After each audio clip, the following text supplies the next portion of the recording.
All right, welcome back. My name is Dave. This is the Radical Independent. Thanks for watching. Um, I think Republicans are being set up, and I just want to put my 2 cents out there. They're being set up for all you Trump people out there. You love Donald Trump. You're deplorable. By the way, big fan of the deplorables, big fan of the people who tried to address their grievances back on J6. Remember J6? Yeah, and those people, by the way, still being held, no due process.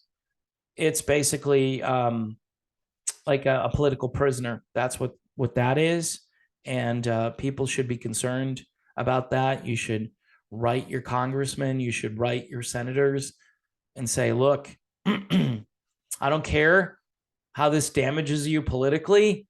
If you believe in the Constitution of the United States, this is wrong, and something needs to be done about it. But very few people, Marjorie Taylor Greene, there are a few people that have spoken out loud about it.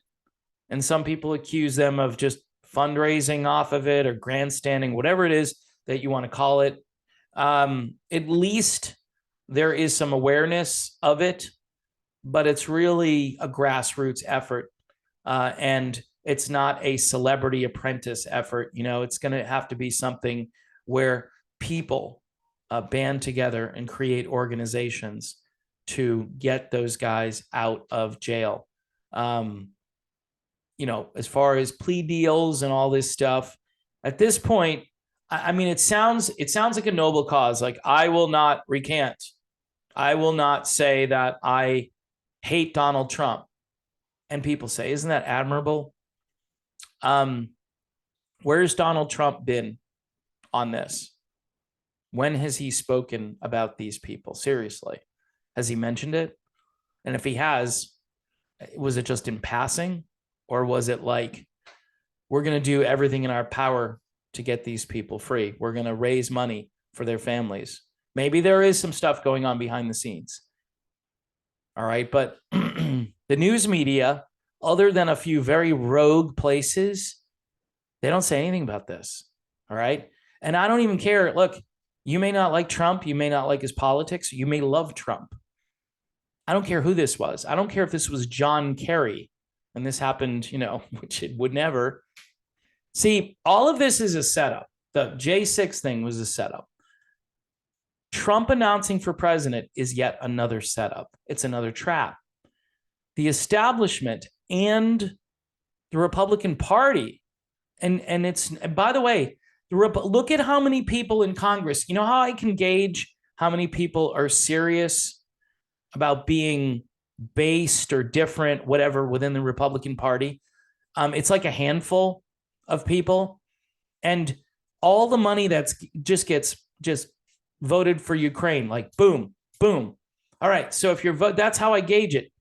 If you're all in, if you can help Democrats again to send all this money to a foreign country, when people on Fort Myers Beach are pushing around a shopping cart with all of the stuff they have in it, looking for shelter, looking for a place to live, all right, and we can't instantly get the National Guard in there and you talk about nation building. How about right here? How about right here? Is that populist enough for you? That's very populist, but we're not doing it. We're not doing it. We got Congress just, okay, blank check. Again, Trump is not really against that war. He just says, well, if I were president, Putin would have never gone in there. NATO was surrounding Russia. And for 8 years, all right, and Trump was in there for the 4 years, 4 of those 8 years. Trump didn't say anything about that. I didn't hear Trump talking about what was happening in Eastern Ukraine. I didn't hear his administration talking about it. This was a McCain, Lindsey Graham, who is Trump's buddy from time to time. I mean, they have a falling out here and there, but Lindsey Graham always says, hey, you can't do this. And Trump listens to him and doesn't do stuff. You can't pardon Julian Assange. Nope, can't do that. What? And we're all waiting at the end there. Well, Trump's on his way out. Why doesn't he just pardon these people? And he didn't do it. I had heard that he wanted to do it, but here's the kicker. And you know what? this is worth him not running for president again. If they said, if you do this, there's no way that you'll be able to run for president again. You know, like Schumer said, the deep state, the executive, they have 7 ways or whatever to Sunday. I don't know how you use the phrase, but basically to make your life a living hell. And Trump said, well, you know, gee, I want to come back. I want to do this again. And by the way, for the record, do I think the 2020 election went off without a hitch? No, I don't. And at times that will get you banned or censored. No, I don't. And people should investigate. Media places, real investigative journalism should kick in, not just the guys doing documentaries. There are some great documentaries out there. 2000 Mules is terrific. But in the end, people, it's been 2 years and nothing has changed. I remember the pillow guy was out there saying, yeah, man, we're gonna install them. We're gonna get them back in there. You know, buy my pillows. It's, you know, my pillow. And it's like, dude, you're saying crazy crap. What is it? The military going to put them back in there? How's that going to happen? Who's going to orchestrate that? That's when it gets a little fringy for me, a little crazy, because I know the power of, like I say, the executive, the guy who's on top, or group of people, whatever it is. Some people call it a deep state. Yeah, people in various government agencies. And it's really sad to think that the president doesn't really have control, but I'm getting over that now. I'm realizing that maybe you can exercise some local control. You can use the courts. You can do some things to just push this federal encroachment out of your life. No, I don't want free healthcare. No, I don't want my student loans forgiven, although that would be nice because it was a scam and you guys perpetuate the scam. Just like everything else. Everything is a scam. So there should be, you know, some injunctive relief for those folks who were scammed. So I have definite compassion on anyone who was sold a bill of goods. You know, same thing with recruiting into the military. Yeah, you'll see the world and you will probably die in a meaningless war. Now, again, I'm not impugning the military. What I'm saying is that they are often sold a bill of goods that isn't true. And so getting back to the whole Trump thing. All right, yeah, people will say, are you crazy? Look at the inflation we have now. Look at what Biden has done. Look at how they're basically turning off energy all over the world. And their solution to replace it is wait for the wind to blow. We'll build some more turbines. And nobody credible believes that you can replace the energy with wind and solar. Nobody I know. You'll hear these blurbs. We need to go all. No, it's not going to be enough. People can't afford electric cars, and the batteries present a huge problem. And there's no solution to it. And so we are trying to stop something without a replacement to it. It's tragic. And what it's going to do is lower the standard of living. You want to go for that long trip, you're not going to be able to do it. So yeah, Biden and the carnage that he's creating kind of makes people go, okay, I will just vote for Trump and Trump's going to stop this. But again, it's a pendulum. And the entire upper level, the upper echelon of governments all over this planet, at least in Western countries, I would say, are against that. And they find ways. They're very, very smart. That J6 thing was a setup. This election Trump declared, that was a setup. And why is it a setup? Why am I saying that?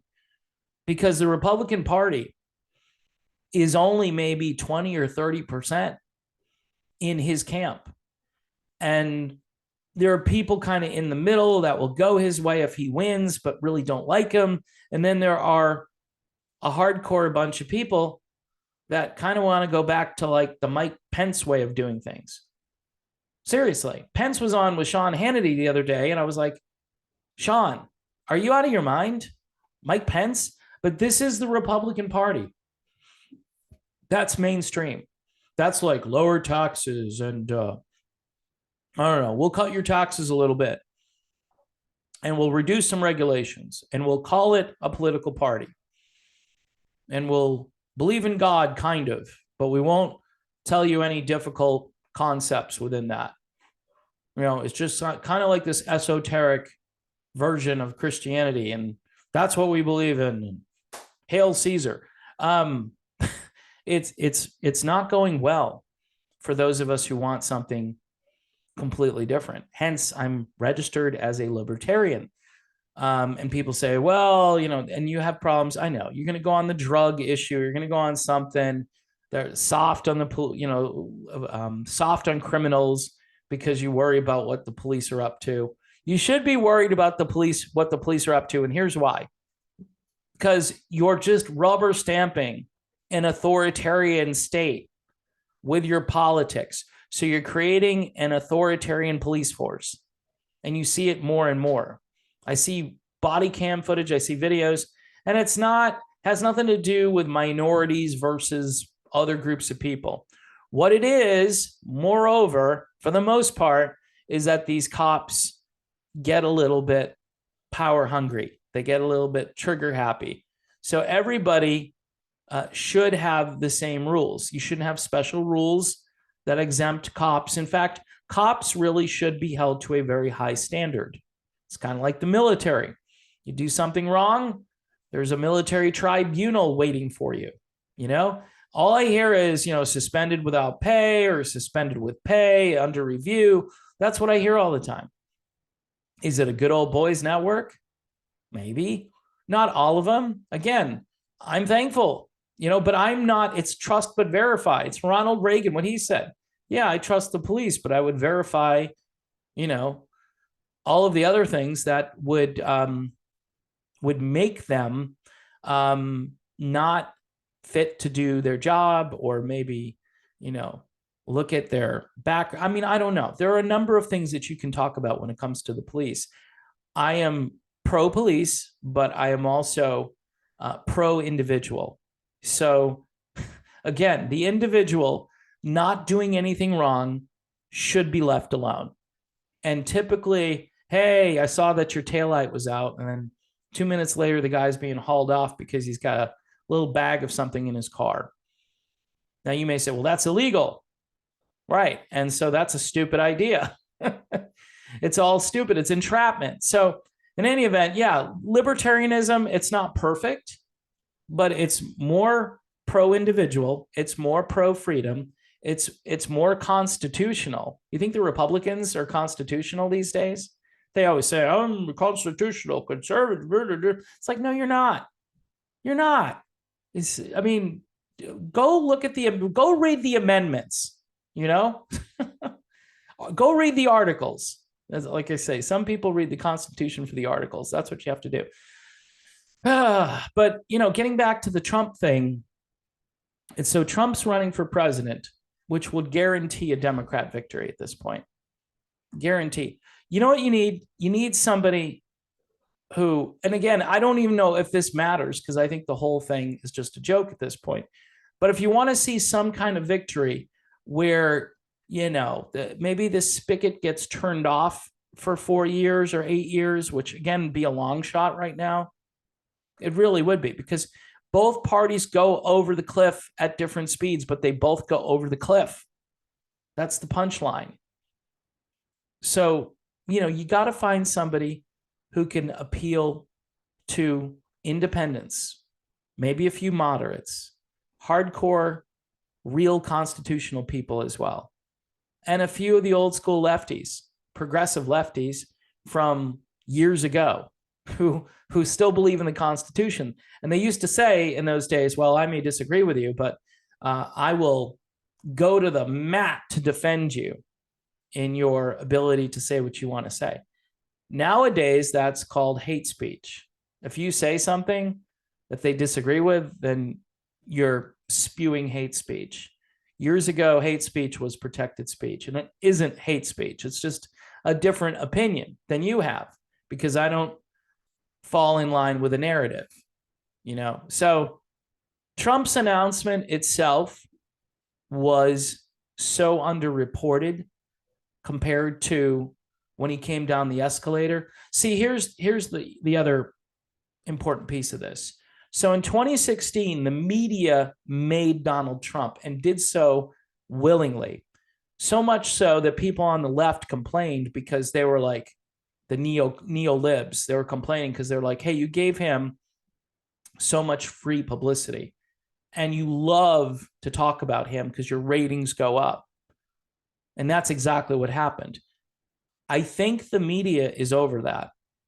Even like Fox News, they said, Fox News is just, it's just another neoliberal, neoconservative minus Tucker Carlson. And it's weird because he's probably making them a lot of money. He's drawing people to the channel and to their Fox Nation alternative platform and all these things.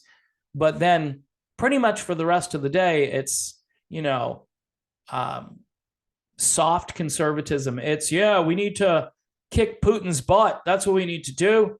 Because Zelensky is like Churchill, and we're going to have him on our show to talk about how evil Russia is. And don't worry about those people that have those swastika looking things on. Don't worry about that. Don't even look at that. This is why I'm kind of over it. I'm over it.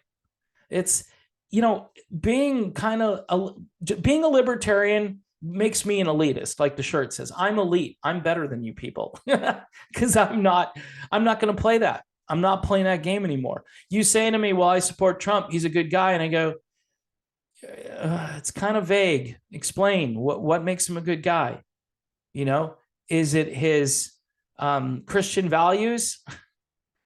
Is it his how many wives did he have? I mean, I'm not judging. I'm not judging about the wife situation, but I'm saying a lot of people well, he's got his faults just like me, and that's what I like him. He's a billionaire. Did you hear what Dave Chappelle said about him the other day? Dave Chappelle nailed it. Yeah, Trump basically told Hillary that he was part of the system, and that's why he knows that you're messing with the system because he's part of it.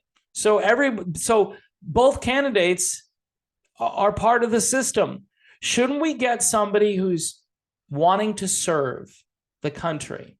But Dave, that's impossible because you need somebody with name ID. You need somebody with a ton of political experience and backing from this group or that group, and certain special interest groups are going to come out and support. And yeah, it's tough. It's a web. It's a complete cluster. You know what? But I have hope that a more decentralized world is ahead. Who is John Galt, right? At that point, you're thinking to yourself, okay, if I could just get to the Gulch, right? I get to the Gulch and these people are living in harmony. They're trading peacefully with one another. They're providing goods and services for each other. There's organic farming going on. It's a beautiful world. I don't know if it exists or it will exist ever again, but there is something better out there to shoot for. And there's real religion versus, all of this, hey, sow a seed into my ministry and you'll get a blessing, it's just, and by the way, if you look at who Trump's spiritual advisors are, again, and I say this to people and I go, do you understand what those people advocate for and what they're all about? Well, you can't pin that on Trump. Nothing, you can't see. And I always hear this. You can't pin it on, he didn't know. Okay. I thought he was a stable genius. Remember? Real stable genius. It's like a Budweiser ad campaign from the 90s. It just, I want the best for humanity, and I want the best for this country. And the only way forward I see is local advocacy, local elections, getting a libertarian point of view, say on a school board or on some kind of committee where you live, maybe even to the point of state representative. I'm thinking libertarians might be able to win at the state rep level. And then they could say, you know what, why are we spending $10 million on this project? This looks like crony capitalism to me. Why are we doing this? Have somebody question something, or at least just, kind of pare it back a little bit. I mean, that's all you can hope for. If you think you're going to dismantle this will take hundreds of years to dismantle, because it took 100, 200 years to, build up. I mean, this is far different than when the Pilgrims got here in 1621 and they formed an alliance with the Native Americans who taught them how to do things, but then they became prosperous. They decided that they weren't going to go and do the socialist. You can look back at how that all worked. They tried socialism and it failed. Then everybody got their own property, which again empowers you. Hey, this is mine. I'm going to do something with it. I'm going to be productive. And the people were. And that was the founding of the country right there. When people realized, hey, this free market stuff, this hard work stuff, it actually pays off if you do it. Now, again, you can have a system where people are taken care of, but I think you have to do it privately. Publicly, it's just a nightmare. All the hoops, all the wires, all of the red tape. No, that's ridiculous. It's not working. It hasn't worked. Government is a necessary evil, and it should be pared down, brought down to where it originated from. Whereas, again, it takes care of some very basic issues. And, people who are in dire straits, those people, maybe there is some kind of, like emergency insurance that you can buy, like that catastrophic insurance. Maybe there are catastrophic agencies that could be set up with the permission of the local community who can directly help those people in need. There wouldn't be a middleman. It would be done in a compassionate way, in a meaningful way, and hopefully in a way that would lift people up rather than keeping them where they're at. Because I think that's what happens too much today. Look, people are smart. If you're giving me $1,000 a month to do nothing, I'm going to continue to do nothing. And if I can't, afford to buy food, then I can go down and get this card, and then I can buy food with the card, and I still don't have to do anything. I'm being fed, I'm being housed, I'm being clothed. It's the best of all worlds, right? Why would you do anything? So some of us are going to have to step it up, though. And that was the theme of Atlas Shrugged, was the people who were doing all of the work were, by virtue of their hard work and all the money they were earning and just being, decent, upstanding people in the community, they were able to take care of those people who refused to do anything. And they lectured those people, and those people weren't grateful. And what happened was there were more legions of these people wanting more from these entrepreneurs and these people who were creating things and basically trying to suck the life and energy out of these people, so much so that, guess what? They left and they created a parallel society. And that's the solution. That is, as much as Orwell was right on target about what's happening, so was Atlas Shrugged. So was Ayn Rand. She was 100%. And people don't like her because she's selfish and this objectivism thing or whatever it's called. People don't like it. But when you read into it, it's like, yeah, I'm motivated. Even in the Bible, it says, love others the way you would love yourself. You really love yourself, don't you? So the example on how you're supposed to treat others is right there. Oh, I'm not feeling good today. I'm going to take care of myself. I'm going to do this for myself. I need to treat myself to this. And I've had a bad day, so I'm going to unwind and do this. So that is the highest motivator to get things done. You may say, oh, I'm going to serve the community out of my, I am just wonderful. And I'm doing things because it is the right. I am motivated by whatever. God could be your motivator, but God is telling you should treat somebody else like you would treat yourself. He's telling you this, and you don't do that. You don't even treat yourself the right way most of the time. And so I think the moral of this story is being motivated on the individual level is far better than waiting for a Messiah, not the actual Messiah, but a political Messiah. Donald Trump may be great entertainment. Frank Zappa nailed it. Frank Zappa said this. He said that politics is the entertainment wing of the military-industrial complex. Boom. That's it. So we're all going to get wrapped up. We were wrapped up in the midterms, some of us. Greatest, biggest election in 500 years, blah, blah. I know we haven't been around that long. But I mean, they just kept plugging and plugging and plugging. And then the red wave didn't show up. It was a red ripple. Yeah, they got Congress. What are they going to do? If they don't exercise the same level of crazy power that the other side exercises, then they're going to get crushed. And they're going to get crushed by the media as well. And what do you do about that? Well, reform, but also parallel. Yeah, I don't watch that channel anymore. I get my information from this other channel over here. I mean, you can bankrupt these people if you just unplug from them. You can bankrupt them. Not like a boycott, just don't use it. Well, I was on Facebook all the time. I'm not on Facebook very much anymore. Good. That's good. You can put your energy into something else. So again, I'm rambling a lot here about things that don't have to do with Donald Trump and the Republican Party.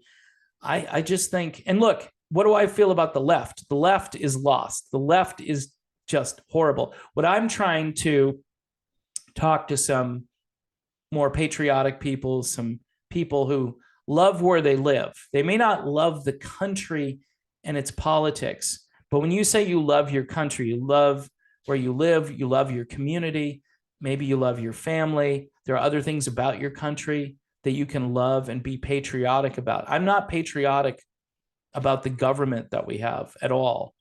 There's not one shred of patriotism there.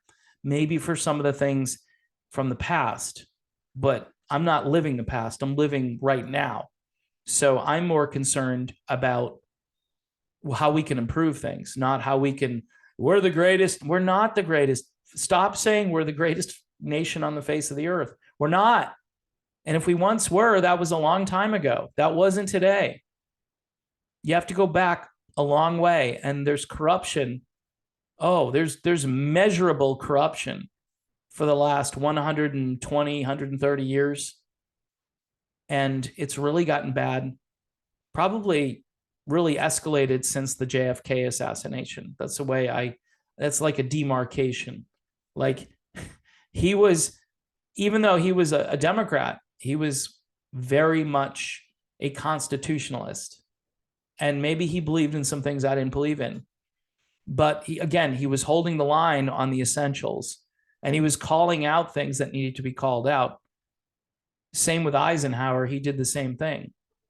But, here we are. And it's just entertainment. It's high value distraction from things that you could do in your own life and in your own community and maybe in your own sphere of influence, maybe your job, maybe your church. I don't know. There's got to be something that you can do to affect change in your local community. So again, I'll watch the horse race with everybody else. I'll watch the carnage within the Republican Party. I'll watch all of the name calling and the infighting. What really blew my mind is when, Trump called Ron DeSantis to sanctimonious. Ron DeSanctimonious. Let that sink in. And again, we don't know what DeSantis will do at the national level. Say he gets to the presidency, which he could. He could. I think, he's supported by some people that are very nefarious who will supply him with money so they can get rid of Trump. So he gets in there. Will he become Mike Pence?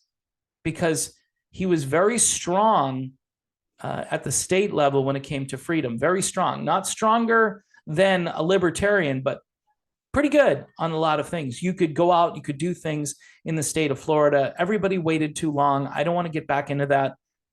But when he gets to the White House, will he become George W. Bush?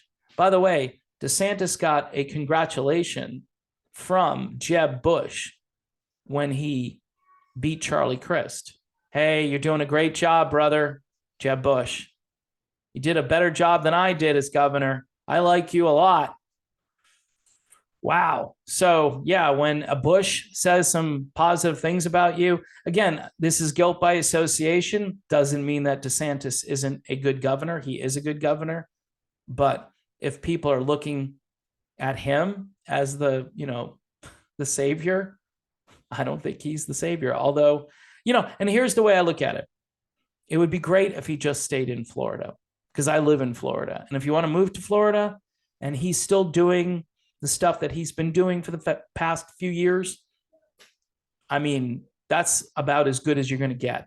There are a few other states. I know South Dakota is doing well. Texas is a little iffy in places, but you can't do much better than Florida right now. You really can't. So I am going to boast about Florida, and I'm going to hope that DeSantis doesn't run. And if Trump runs, I think he's in for a very difficult time this time around. Very difficult. I mean, look what they did. All right, one last thing. Do you think what happened in the midterms was accurate? Do you think those counts were accurate? They won't certify counties in Arizona. That's saying something, because the corruption should be so deep there that they just certify everything. So it must have been over the top. And I think next week they're going to make a decision on that. And they should probably have a revote. That's what I would do. Have a revote, day of the election. Maybe you do a week of paper ballot voting. So you give everybody plenty of time to vote, and they have to vote by paper ballot. And you hand the paper ballot in. There's no touch screen. There's no internet. There's nothing. And then you hand count the votes, and maybe you hand count them a couple of times and get within the margin of error and then declare a winner. It can be done. But I think there's an effort to not get it done and to put these complete blank slates. I mean, this woman, Katie Hobbs, she didn't even debate. I mean, at least Fetterman showed up for a debate, even though it was a bleep show. Complete, and you would think, look at that, he's going to lose. Nope, he won. That's how I know there's something wrong, people. I mean, as much, but then again, Oz, come on, what's your? But here's a guy who can't even. I'll take the guy who can function for 1,000, Alex. I mean, it's just. Anyway, that's my video. I'll continue to monitor the Trump situation. By the way, I'm not anti-Trump. For those of you who think I'm anti-Trump, I just think this whole thing is like P.T. Barnum. It's like a circus. And I want to see seriousness. I want to see somebody get in there who's younger, who has appeal across all demographics, and who can kind of unite the old left with the new right and everybody in between and make a difference for the country. That's what I want. And I don't even know if that's possible, because then you've got this other piece of government that needs to go away, and it needs to be eliminated, essentially. And I'm not talking about physical humans. I'm just saying these departments, these agencies need to go bye-bye. So, all right, I could go on. Starting to lose my voice, so I'm going to stop. Thanks for watching. Don't forget to subscribe to the channel. Hit the bell, notifications on videos. Patreon you can do for $1 a month over here, just like the other channel. And I will see you soon. Hopefully I'll have an interview with Connor Freeman coming up soon. And that'll probably be sometime next week.